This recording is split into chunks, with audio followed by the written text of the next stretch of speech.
If you're going through a spiritual awakening, I feel you. Spiritual awakening can be really, really tough, and it can happen multiple times throughout your life, where you have this dark night of the soul, where your old life falls away, but you're not yet in your new life, and it's lonely, it's frustrating, it's confusing.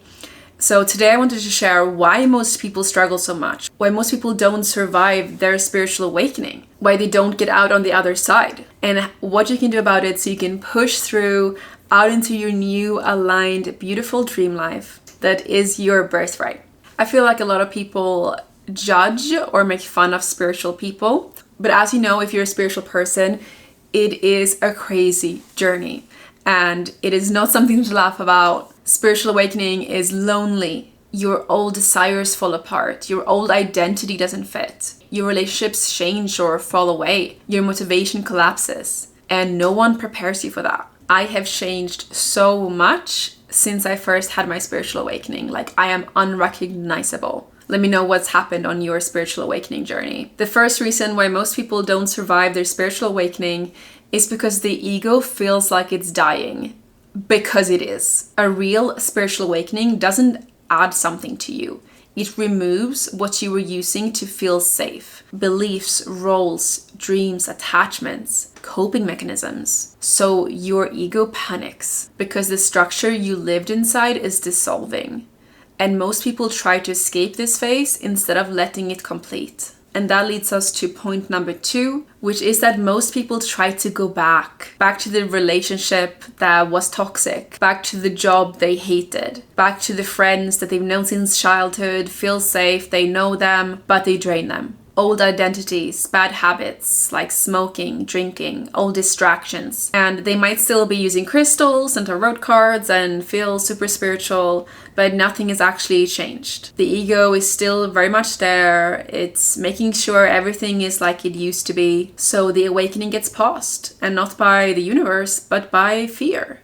Truth bomb number 3 is that awakening without embodiment breaks people. So I noticed a lot of people, they awaken mentally, but not physically. So they see through the illusion, but they still live inside it. So embodiment is so important. And I find this is extra difficult for spiritual people. We need to be grounded, have grounded routines. You can literally go out, be barefoot in the grass. That's a great form of grounding.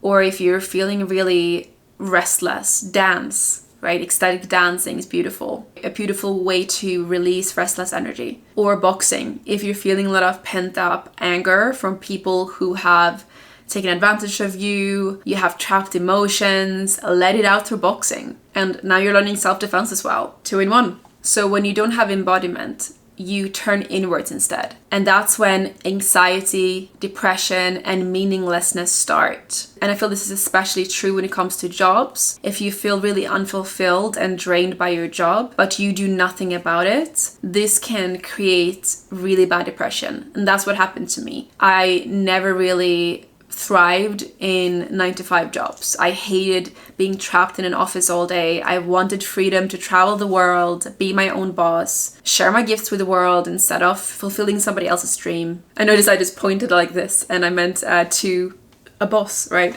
I love that I no longer have a boss. I am in charge of my own life, and I think that is what so many spiritual people want. And that is why I keep talking about business on my channel. I know this was originally a spirituality channel, but the more I talk with spiritual people and hearing how unfulfilled, how unmotivated, how unhappy they are, and then hearing their struggles at work, like I made the connection, like it's not just me.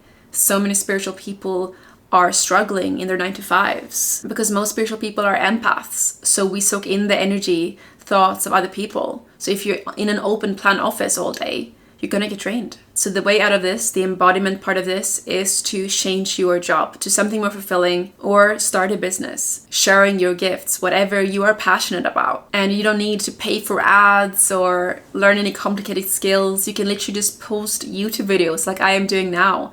And then in the YouTube description, link to a product that you love, get an affiliate commission for that, or create a course or program like my Nomad Freedom Academy, where you're helping people through a transformation. And that way you're no longer trading your time for money. You'll have freedom, energy, you're impacting people. I have a free guide in the description, how to find your life purpose in 5 simple steps. That one I really recommend if you just feel, oh, Julia, I have no idea what my life purpose is. And if you do know what your life purpose direction is, but you want more clarity on like which niche to pick for your business, then I have also put in the description a link to our call bookings, so you can book a free business clarity call with us, so you can get someone to brainstorm with when it comes to your niche and your purpose. We have a few more slots this week, so check it out. So to sum up all these things I've been babbling on today, is that your spiritual awakening doesn't complete with insights. It completes when your life changes. When you look at your relationships, your job, your values, your boundaries, your direction in life, and you see, okay,